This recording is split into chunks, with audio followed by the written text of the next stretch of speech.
Sex বাড়বে কমবে, কোন ছোট হবে বড় হবে, আমিষ আর নিরামিষ উপর নির্ভর করা হবে? কবে কম? এখন যারা মনে করে যে আমিষ নিরামিষ খাইলে মানে আমার মনটা আস্তে আস্তে ছোট হয়ে যাবে, নষ্ট দমনে থাকবে, কামিন্দ্রিয় আমার অবদমনে থাকবে, এরকম যারা ভাবে বোকার রাখবে পারবে। নিরামিষ খাইলেই সেক্সুয়াল টেন্ডেন্সি কমবে না। আমাদের দেশে যে কুকুরশাহী আছে অধিকাংশ দরবারে গেলে এরা বলে যে নিরামিষ খাইতে হবে। আমার কাছে যে কুমিল্লার মহাশক্তির খন্দকার আছে না, এর অনুসারী একটা লোক ছিল আমার করিম সাহেব, বাড়ি হলো পুরোখালীর ওইদিকে। করিম সাহেব 12 মাসে খালি নিরামিষ, আর আমরা আরে ওদের বললাম দাদা করিম ভাই এটা খাও, আমি খাও না কেন? তো আমি বিয়ে করি নাই, শরীরকে আগে ঠান্ডা রাখার গরম না।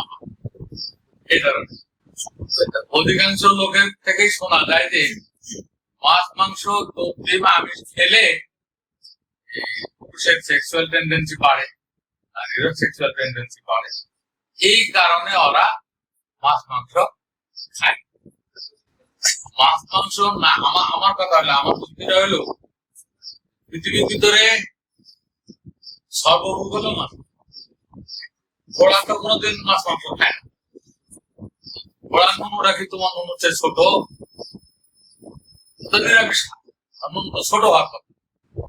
হাতি তো নিরামিষ খায়, হাতি তো কোনোদিন মাছ মাংস খায় না। হাতির নুনুটা তো আরো ছোট হওয়ার কথা ছিল, তোমারটা থেকে একটা ছোট।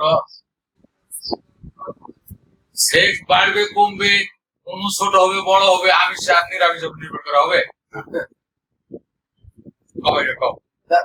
এখন যারা মনে করে যে আমিষ নিরামিষ খাইলে মানে আমার মনটা আস্তে আস্তে ছোট হয়ে যাবে, নষ্ট দমনে থাকবে, কামিন্দ্রিয় আমার অবদমনে থাকবে, এরকম যারা ভাবে বোকার রাখবে পারবে। নিরামিষ খাইলেই সেক্সুয়াল টেন্ডেন্সি কমবে না। এই একটা ঘোড়া যে জীবনে আমিষ খায় না, আর একটা মাটি ঘোড়া দেখলে গাড়ি গাড়ি উল্টা ফেলায় যায়, যাত্রাতে ফেলায়, কম শক্তিতে যায় আর গায়ে শক্তি কম। খুব সাবধান, এই যে যারা নিরামিষ সেক্সুয়াল টেন্ডেন্সিকে দমন করার জন্য যারা নিরামিষ হয়েছে, তারা একটু ঘোড়ার থেকে শিক্ষা দিয়ে, হাতির থেকে শিক্ষা দিয়ে। যারা একটু তুমি যা আমিষ খাবে না কথা যদি মনে করো, তাহলে ঘোড়ার থেকে শিক্ষা দেওয়া লাগবে। অনেকদিন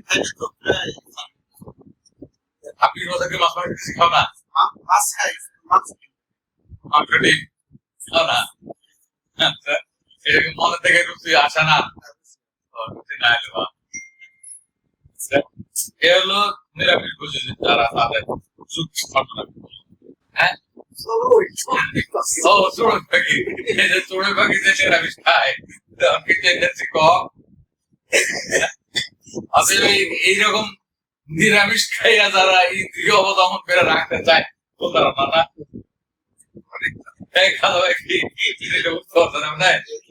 তাহলে শরীরটাকে সুস্থ রাখার জন্য আমিষ খেতে হবে নিয়ম, আর ইন্দ্রিয় কামেন্দ্রিয় অবদমন করে রাখার জন্য জ্ঞান অর্জন।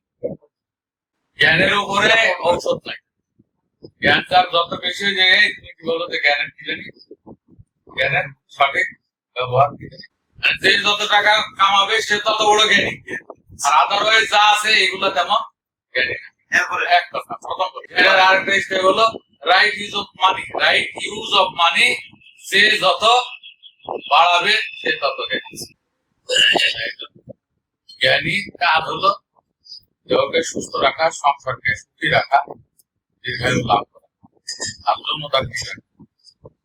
মানে বাংলাদেশের একজন বড় ডাক্তার, বাংলাদেশের একজন বড় ডাক্তার, বিশিষ্ট ডাক্তার, বহু দেশের ডাক্তার অনেক বড়। এই ভদ্রলোকের সঙ্গে আলাপকারিতার সময় বলছে যে নেওয়ার বললেন যে সারা পৃথিবীতে যত রোগের উৎপত্তি হচ্ছে, টোটাল রোগের উৎপত্তি হয় যৌনতা থেকে। যাদের যৌনতা নিয়মিত নাই এদের দেহে এই রোগগুলা বেশি থাকে, আর যাদের যৌনতা নিয়মিত আছে তাদের শরীরে তেমন কম তুলনা। সকল রোগের উৎপত্তি হচ্ছে যৌনতা উষ্ণতা হয় অধিক মাত্রায় করে, জলদূর্ণতা কম মাত্রায় করে, প্রপার মাত্রায় মানে প্রপার ইউজ করে, যথাযথ করে, বেশি করে নাহলে কম করে, কম করলেও সমস্যা, জন্য হরণ না হলে শরীরে টক্সিনে রূপান্তর হবে। আর বেশি করলে যদি যৌন হরমোন বেশি করো না তাড়াতাড়ি আসবে, বেশিও করা যাবে না কমও করা যাবে না, এটা মাত্রা অনুযায়ী।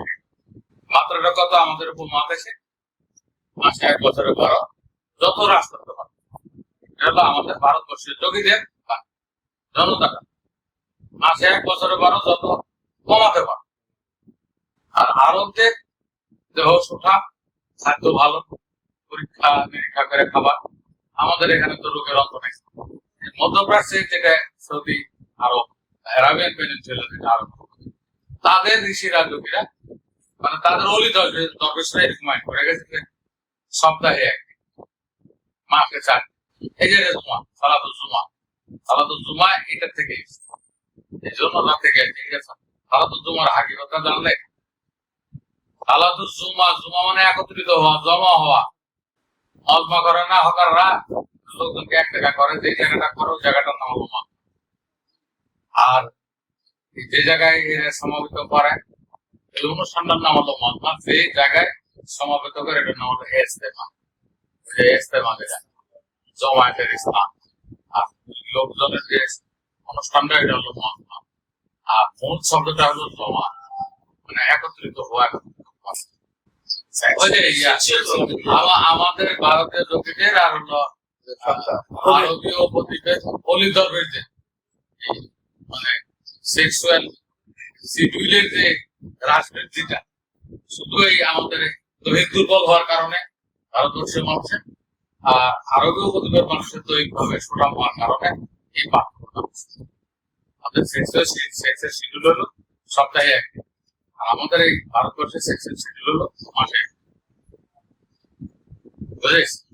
এখন কে কত কমাবে কে কত বাড়াবে এটা তাদের, যদি এটা কমানো যায় তাহলে দীর্ঘায়ু লাভ, যদি কমানো যায় মানে বেশি বাড়ায় তাহলে আয়তন তো থাকবে, আর যদি কমাতে থাকে দেহ সুঠাম থাকবে, আয়তন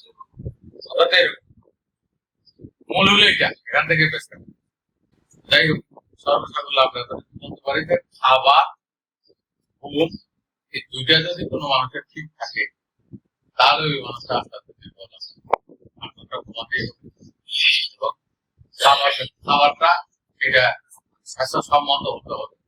নিরামিষ খেলেই যে আমি অনেক কিছু হয়ে গেলাম, আর আমিষ খেলেই যে আমি ধ্বংস হয়ে গেলাম, আমিষ খাওয়ার লোকও অনেক বাঁচতে পারে, নিরামিষ খাওয়ার লোক অনেক বাঁচতে পারে। Thanks for watching. Lots of love.